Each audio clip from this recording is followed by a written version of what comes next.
আরব উপদ্বীপের হেজাজ অঞ্চলের মক্কা নগরী।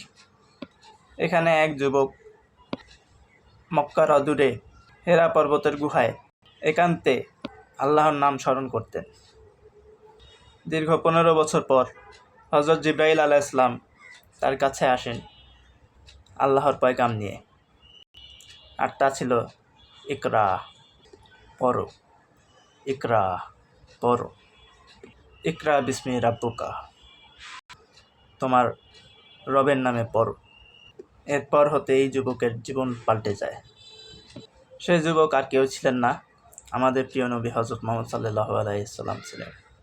এই ঘটনার পর প্রায় 13 বছর হযরত মুহাম্মদ সাল্লাল্লাহু আলাইহি ওয়াসাল্লাম মক্কাবাসীদের কাছে ইসলাম প্রচার করছিলেন, কিন্তু মক্কাবাসীরা তা পছন্দ করল না, যার ফলে খুব সামান্যই সফলতা হাতে আসছিল। এছাড়াও মক্কার কাফেররা হযরত মুহাম্মদ সাল্লাল্লাহু আলাইহি ওয়াসাল্লামের উপর অবর্ণনীয় অত্যাচার শুরু করল। এই অত্যাচার একদিন নিজের মাত্রা অতিক্রম করল। কাফেররা হযরত মুহাম্মদ সাল্লাল্লাহু আলাইহি ওয়াসাল্লামকে হত্যা করার পরিকল্পনা করল। এমন সময় আল্লাহর আদেশে হযরত মুহাম্মদ সাল্লাল্লাহু আলাইহি ওয়াসাল্লাম ইয়াসরিবে হিজরত করলেন। এই শহরের নাম পাল্টে রাখা হলো মদিনাতুন নবী বা নবীর শহর। এটি ছিল বিশ্বের প্রথম ইসলামী রাষ্ট্র। এরপর হতে বদর, উহুদ এবং খন্দকের যুদ্ধে ইসলামের অস্তিত্বকে রক্ষা করতে হতো। অবশেষে জিলহজ মাসে, সময়টা ছিল 630 খ্রিস্টাব্দ, মহানবী সাল্লাল্লাহু আলাইহি ওয়াসাল্লাম মক্কা বিজয় করেন। এইভাবে ইসলাম সুপ্রতিষ্ঠিত হলো, যার কারণে পারস্য সাম্রাজ্য এবং রোমান সাম্রাজ্যকে এই দিকে নজর দিতেই হলো। পারস্যর সাথে দ্বন্দ্বের কিছু কারণ ছিল, তার মধ্যে এক, পারস্য উপকূলীয় সাগরের কুয়েত, কাতার, বাহরাইন, ওমানের মতো অঞ্চল যেগুলো সাসানি সাম্রাজ্যের অধীনে ছিল, সেগুলো ইসলামের অধীনে চলে আসে।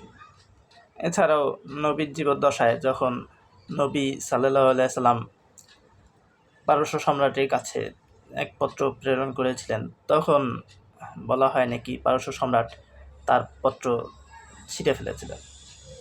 আরেকটা কারণ ছিল ধর্মীয়, কারণ তখন পারস্যের ধর্ম ছিল জরথুস ধর্ম।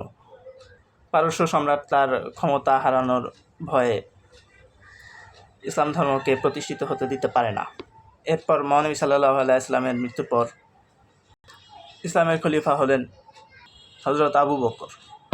তিনি 633 খ্রিস্টাব্দে খালিদ ইবনে ওয়ালিদ রাদিয়াল্লাহু আনহুকে দক্ষিণ ইরাক জয়ের জন্য প্রেরণ করেছিলেন, যাতে খালিদ সফল হয়েছিলেন।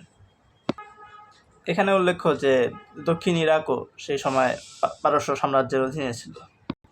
এরপর 636 খ্রিস্টাব্দে হযরত ওমরের শাসনামলে খালিদ বিন ওয়ালিদকে সিরিয়ায় স্থানান্তর করা হলো এবং তার স্থানে সাদ বিন আবি ওয়াক্কাবকে নিযুক্ত করা হলো।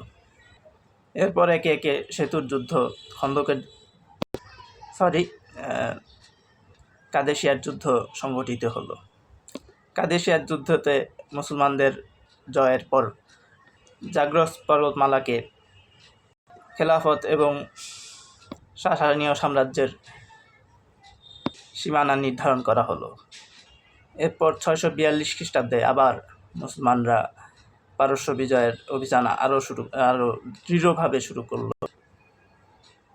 সবশেষে পারস্য সাম্রাজ্য শেষ এক যুদ্ধ করেছিল, যে যুদ্ধের নাম ছিল নারহাবান এর যুদ্ধ। এই যুদ্ধতেও ইসলামের জয় হয় এবং 651 খ্রিস্টাব্দ নাগাদ মুসলমানরা পুরো পারস্য সাম্রাজ্যকে নিজেদের অধীনেই নিয়ে আসছিল। এর প্রায় 54 বছর পর কোতাইবা ইবনে মুসলিম পারস্য সাম্রাজ্যের শেষ অঞ্চল বল্ক দখল করেন। এই বল্ক বর্তমানে আফগানিস্তানের প্রদেশ। এর ফলে হিন্দুস্তানের পথ সুগম হয়েছিল। আজ এই পর্যন্তই। এর পরের ভিডিওতে আমরা মুহাম্মদ বিন কাসিমের ভারত অভিযানের ঘটনা উপস্থাপন করব। ধন্যবাদ। আমার ভিডিও যদি আপনাদের ভালো লেগে থাকে তাহলে অবশ্যই লাইক, কমেন্ট, শেয়ার অবশ্যই করবেন। এর সাথে সাবস্ক্রাইব করবেন। একই সাথে বেল আইকনটি অন করে রাখবেন, যাতে করে আমি যখন পরবর্তীতে ভিডিও দেব সেগুলোর নোটিফিকেশন আপনারা যাতে পান। আমাকে সাপোর্ট করুন, যাতে করে আমি পরবর্তীতে এরকম আরও ভিডিও বানাতে উৎসাহিত হই। ধন্যবাদ।